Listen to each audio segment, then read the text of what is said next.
શ્રી મહાપ્રભુજી કહે છે ભગવાને ભજનમાં ભંગ નથી પાડ્યો, પણ ભગવાને માનું ધ્યાન દોર્યું તો તું જે ભગવાનને બોલાવે છે ને એ ભગવાન તો માં હું છું. ઘરના ભગવાનને બહાર કાઢી મૂકે છે ને બીજા ભગવાનને બોલાવે છે. ઘરના છોકરા ઘંટી જ્યારે આપણી કહેવત છે, અરે માં ભગવાન તો હું જ છું, તું મને બહાર કાઢી મૂકે ને બીજા ભગવાનને બોલાવે છે.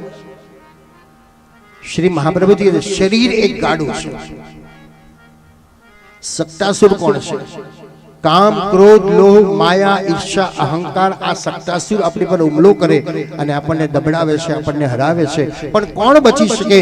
જેના હૃદયરૂપી પારણામાં પરમાત્મા બિરાજેલા હોય તો એ સત્તાસુરને મારી શકે. તેથી ભગવાને સત્તાસુરને ઉલાર્યો, કારણ પરમાત્મા બિરાજ્યા. એમ તમારા હૃદયમાં ભગવાન હશે ત્યાં સુધી તમને ગુસ્સો નહીં આવે.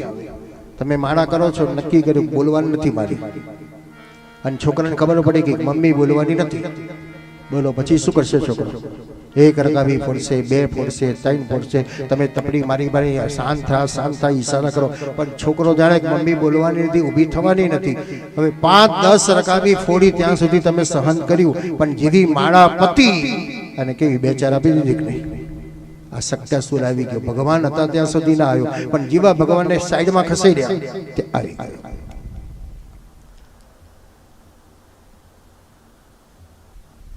ગામડાની એક કહેવત છે, ખારે ડૂચા દરવાજા ઉગાડા. બોલો સમજણ પડી તમને? ખારે ડૂચા ને દરવાજા ઉગાડા. આપણે બધા ધર્મની પૂંછડી પકડીને ઉભા રહ્યા છે અને આખો ધર્મ જતો રહે છે. એક દાદીમાં ઓટલે બેઠા બેઠા માળા કરે. દાદીમાની માળા જોવા જેવી હોય, હાથમાં છીકડીની ડબલી હોય, પંખો ચાલતો હોય, લહરકા લેતા જાય, અલી તલી બલી જોતા જાય, બોલતા જાય, અને જાણે કૂતરું પાછળ પડ્યું એવી માળા ફટફટ. એક મંત્રી પૂરો નહીં થતો હોય પેલા એક માળા ફરી જતી હશે. અને આવી માળા કરતા કરતા નાનો છોકરો ઘૂંટણે ચાલતો ઓટલા ઉપર ગયો અને જતાની સાથે બાની નજર પડી એટલે બાએ બૂમા બૂમ કરી, વહુ શું થયું? આ તારો દીકરો પડી જશે. પડી જશે. વહુ કે બા હું અગાસી બસ્યું, નીચે આવતા વાર લાગશે, તમે લઈ લો ને. નાના મારી માળા તૂટી જાય. માળા તો ક્યારની તૂટી ગયેલી છે, અને માળા તૂટી જશે ફરી ગાંઠ મરાશે, પણ છોકરો પડી જશે તો કયો ધર્મ છે? ભગવાને યશોદાને સમજાવ્યું, આ બાળક એ તારો દીકરો નહીં, એ પરમાત્માનું સ્વરૂપ છે. તમારા ઘરમાં પણ ભગવાન છે જ. અને તેથી નાના નાના છોકરાને તમે બધા શું કહો છો? લાલા લાલા લાલા લાલા લાલો લાલો આવ્યો, લાલો આવ્યો. એવામાં કનૈયો છે, અને તેથી જ કનૈયો દેખાય છે. પણ ધીરે ધીરે વાસના વૃત્તિ આવે છે, પછી કનૈયો જતો રહે છે. સુખદેવજી વર્ણન કર્યું, પરીક્ષિત ભગવાન 1 વર્ષના થયા. હવે ભગવાન ઘૂંટણે ચાલતા થયા.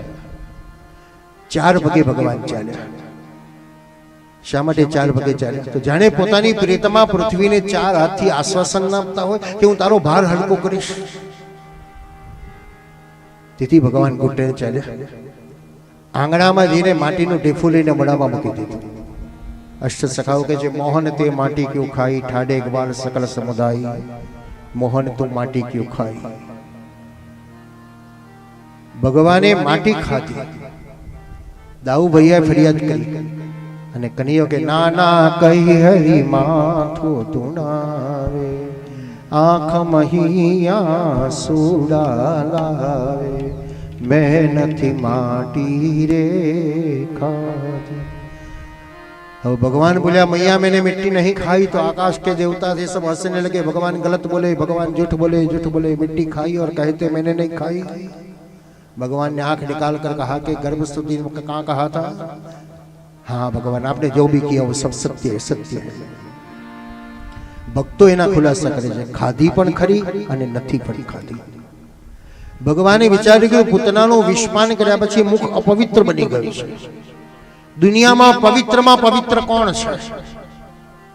તો પૃથ્વી પવિત્ર છે, પવન પવિત્ર છે, અગ્નિ પવિત્ર છે, નદી પવિત્ર છે. કુવા અભળાઈ જતા હતા પહેલાના જમાનામાં, પણ નદી કોઈની અભળાતી નથી. પૃથ્વી કોઈની અભળાઈ નથી કોઈ દિવસ. પવન કોઈ દિવસ અભળાયો નથી. અગ્નિ પણ અભળાયો નથી. પવિત્ર છે. તો ભગવાને વિચાર્યું, ચપટી ભૂમિ મારા મુખમાં મૂકી મારા મુખને પવિત્ર કરું. બીજું કારણ, આ પૃથ્વીમાં રસ કેટલો છે, ખાટો, મોરો, તીખો, ગળ્યો, તુરો, કડવો. તમે એક વેચ જમીનમાં મરચી રોપો તો મરચી થાય, ધાણા રોપો તો તુરા થાય, આંબો રોપો તો મીઠો થાય, આંબલી રોપો તો ખાટી થાય. એમાં કેવો રસ છે. એ રસ ચાખવા માટે ભગવાને માટી મૂકી, કારણ રસરાજ તો પરમાત્મા છે, રસની રાણી તો જીભ છે.